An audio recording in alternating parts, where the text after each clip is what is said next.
दोस्तों, क्या आपने कभी सोचा है कि जब किसी कपल को लंबे समय तक बच्चा नहीं होता तो आखिर वे क्या करते हैं? क्या हर बार ये सिर्फ किस्मत की बात होती है या फिर साइंस ने इसका भी कोई हल ढूंढ लिया है?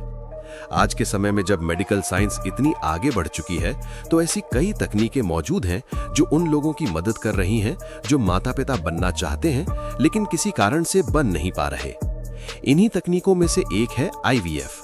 आपने ये शब्द जरूर सुना होगा, लेकिन क्या आपने कभी सोचा है कि आईवीएफ असल में होता कैसे है?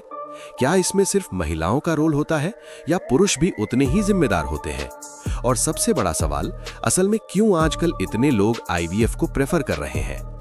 आज की इस वीडियो में हम आपको आईवीएफ की पूरी असली प्रक्रिया एकदम आसान भाषा में स्टेप बाय स्टेप समझाने वाले हैं, ताकि आप सिर्फ नाम ही नहीं बल्कि इसके पीछे का पूरा साइंस समझ सके।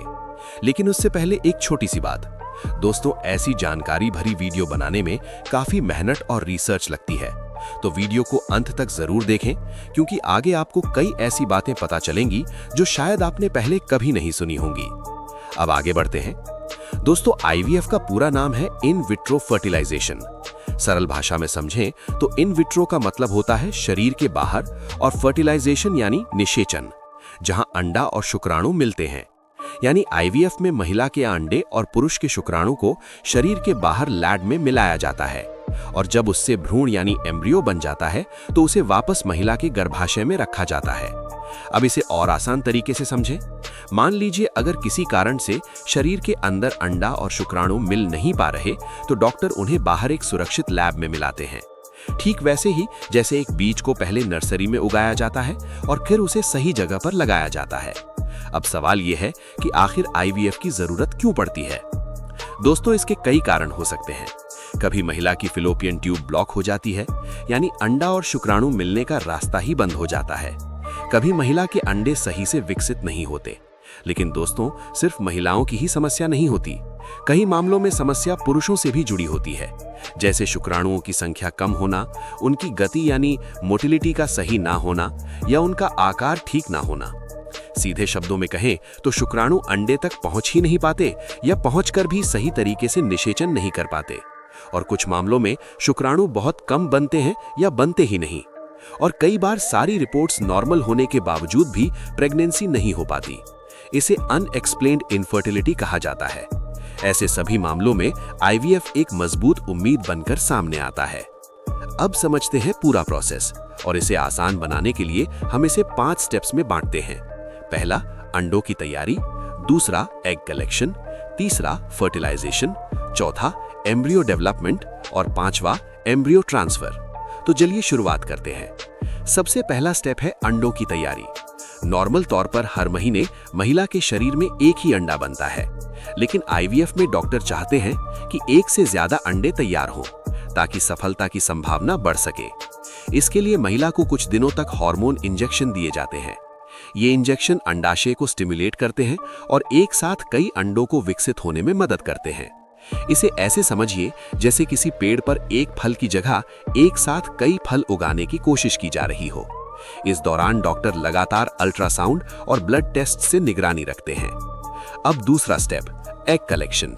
जब अंडे तैयार हो जाते हैं तो एक छोटी सी मेडिकल प्रक्रिया के जरिए उन्हें अंडाशय से निकाला जाता है। ये प्रक्रिया लगभग 15 से 20 मिनट की होती है और इसे हल्की बेहोशी में किया जाता है ताकि कोई दर्द महसूस ना हो। एक पतली सुई की मदद से अंडों को सावधानी से बाहर निकाला जाता है। ये प्रक्रिया अल्ट्रासाउंड की मदद से गाइड की जाती है, यानी डॉक्टर स्क्रीन पर अंदर की हर हलचल देख रहे होते हैं। और ज्यादातर मामलों में महिला उसी दिन घर भी जा सकती है। अब तीसरा स्टेप, फर्टिलाइजेशन। यही वो स्टेज है जहां असली साइंस काम करता है। लैब में अंडों को एक खास डिश में रखा जाता है और उनमें पुरुष के शुक्राणु मिलाए जाते हैं। लेकिन दोस्तों, हर केस एक जैसा नहीं होता। अगर शुक्राणु कमजोर या कम हो तो एक खास तकनीक का इस्तेमाल किया जाता है, ICSI। इसमें हजारों शुक्राणुओं में से एक सबसे बेहतर शुक्राणु चुना जाता है और माइक्रोस्कोप की मदद से सीधे अंडे के अंदर डाला जाता है। यही वो पल होता है जहां हजारों कोशिशों के बाद एक सही मिलन होता है और एक नई जिंदगी की शुरुआत होती है। सोचिए कितना सटीक और बारीक काम होता है ये।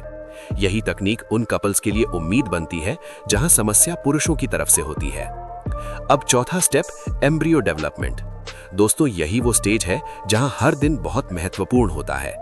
पहले दिन 2 सेल, दूसरे दिन 4 सेल, तीसरे दिन 8 सेल। धीरे धीरे ये एक छोटे से जीवन में बदलने लगता है। इसे खास वातावरण में रखा जाता है जहां तापमान और हर छोटी चीज को कंट्रोल किया जाता है। डॉक्टर हर दिन देखते हैं कि कौन सा एम्ब्रियो सबसे मजबूत है। और हैरानी की बात यह है कि इस छोटे से स्ट्रक्चर में भविष्य की पूरी जिंदगी का ब्लूप्रिंट छिपा होता है, यानी आने वाले इंसान की शुरुआत यहीं से हो चुकी होती है। अब 5वां और सबसे अहम स्टेप, एम्ब्रियो ट्रांसफर। इस स्टेप में चुने हुए एम्ब्रियो को गर्भाशय में डाला जाता है। ये प्रक्रिया काफी सरल होती है और इसमें ज्यादा दर्द नहीं होता। लेकिन इसके बाद शुरू होता है सबसे इमोशनल हिस्सा, इंतजार। अगले 10 से 14 दिन हर पल बहुत मायने रखता है। हर छोटी सी फीलिंग पर ध्यान जाता है और मन में सिर्फ एक ही सवाल होता है, क्या इस बार खुशखबरी मिलेगी? कई लोग इस दौरान हर दिन टेस्ट करने का सोचते हैं, हर छोटी उम्मीद को पकड़ कर बैठ जाते हैं और यही इंतजार इस पूरे सफर का सबसे लंबा और मुश्किल हिस्सा बन जाता है।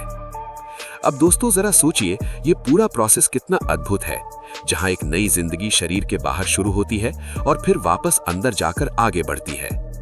अब बात करते हैं कि आजकल आईवीएफ इतना कॉमन क्यों होता जा रहा है। पहला कारण, लेट मैरिज और करियर फोकस। दूसरा, बदलती लाइफस्टाइल, तनाव, नींद की कमी, खराब खान पान। तीसरा, जागरूकता और टेक्नोलॉजी। आज आईवीएफ सिर्फ मजबूरी नहीं बल्कि कई लोगों के लिए एक प्लान्ड चॉइस बन चुका है। आज बड़े शहरों से लेकर छोटे शहरों तक आईवीएफ सेंटर तेजी से बढ़ रहे हैं। कुछ लोग फ्यूचर के लिए एग्स फ्रीज भी करवा रहे हैं, यानी अगर कोई महिला अभी करियर, पढ़ाई या किसी और कारण से बच्चा प्लान नहीं करना चाहती तो वो अपने हेल्दी एग्स को पहले ही सुरक्षित तरीके से स्टोर करवा सकती है, ताकि जब सही समय आए तो उन्हीं एग्स का इस्तेमाल करके प्रेगनेंसी की कोशिश की जा सके। सरल शब्दों में कहें तो ये एक तरह से फ्यूचर के लिए फर्टिलिटी को सेव करने जैसा है। लेकिन दोस्तों हर चीज के कुछ सच भी होते हैं। आईवीएफ हमेशा पहली बार में सफल नहीं होता, कभी कभी कई बार कोशिश करनी पड़ती है और ये प्रक्रिया थोड़ी महंगी भी हो सकती है। अब बात करते हैं सरोगेसी। जब कोई महिला खुद गर्भ धारण नहीं कर पाती तो दूसरी महिला उसकी जगह बच्चे को अपने गर्भ में रखती है। इसे सरोगेसी कहा जाता है। इसमें बच्चा उसी कपल का होता है, लेकिन 9 महीने तक कोई दूसरी महिला उसे अपने गर्भ में रखती है। ये सिर्फ एक मेडिकल प्रक्रिया नहीं होती, बल्कि भरोसे, जिम्मेदारी और भावनाओं से जुड़ा एक बहुत बड़ा फैसला होता है। अगर पूरी प्रक्रिया को एक लाइन में समझें तो अंडे तैयार किए जाते हैं, निकाले जाते हैं, लैब में मिलाए जाते हैं, एम्ब्रियो बनता है और फिर उसे गर्भाशय में ट्रांसफर किया जाता है। लेकिन दोस्तों इस पूरी कहानी में एक बहुत बड़ी बात छिपी हुई है। साइंस सिर्फ तकनीक नहीं है, ये उम्मीद है। जहां पहले लोग इसे चमत्कार कहते थे, आज वही साइंस लाखों घरों में खुशियां ला रही है। तो अगली बार जब आप आईवीएफ के बारे में सुने तो इसे सिर्फ एक मेडिकल टर्म मत समझिए, बल्कि एक ऐसे मौके के रूप में देखिए जो किसी की जिंदगी बदल सकता है। क्योंकि कभी कभी जहां उम्मीद खत्म हो जाती है, वहीं से साइंस एक नई शुरुआत करता है। दोस्तों यही थी आज की वीडियो, जिसमें हमने जाना कि आईवीएफ क्या है, कैसे होता है और लोग इसे क्यों चुनते हैं। कमेंट में जरूर बताइएगा आप इस वीडियो को किस शहर से देख रहे हैं और आपको ये जानकारी कैसी लगी। वीडियो पसंद आई हो तो लाइक जरूर करें और ऐसे ही जानवर्धक वीडियो के लिए चैनल को सब्सक्राइब करना ना भूलें। अब मैं चलता हूं,